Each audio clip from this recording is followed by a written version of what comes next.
Setelah salah satu kapal selam kebanggaan Indonesia KRI Nanggala 402 dinyatakan tenggelam, muncul gerakan penggalangan dana dari masyarakat untuk membeli kapal selam baru. Dilansir Kompas.com, Selasa tanggal 27 April tahun 2021, di Indonesia hanya ada 5 unit kapal selam dalam daftar aset alat utama sistem pertahanan alutsista. Jumlah itu berkurang satu setelah KRI Nanggala 402 tenggelam. Awalnya ide untuk menggalang dana muncul dari anak-anak TPA di Masjid Jogokarian, Yogyakarta. Lewat unggahan di Instagram @masjidjogokarian ide itu disebarluaskan.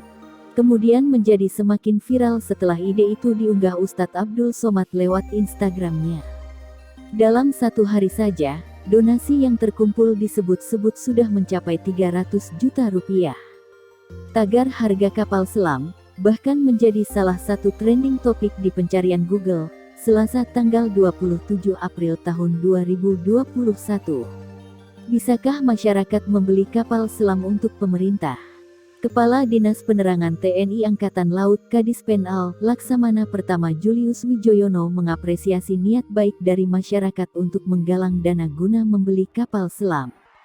Menurut Julius, masyarakat menyumbang dan mengumpulkan dana berarti berempati dengan peristiwa tenggelamnya KRI Nanggala 402.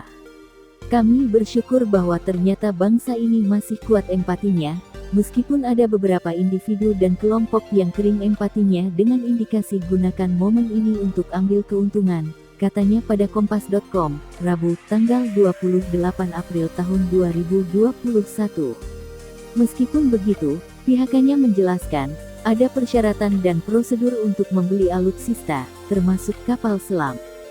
Julius mengatakan, dalam undang-undang tidak ada ketentuan terkait masyarakat yang bisa turut serta membantu pembelian alutsista. Karena pembelian dilakukan melalui prosedur yang ada, ujarnya.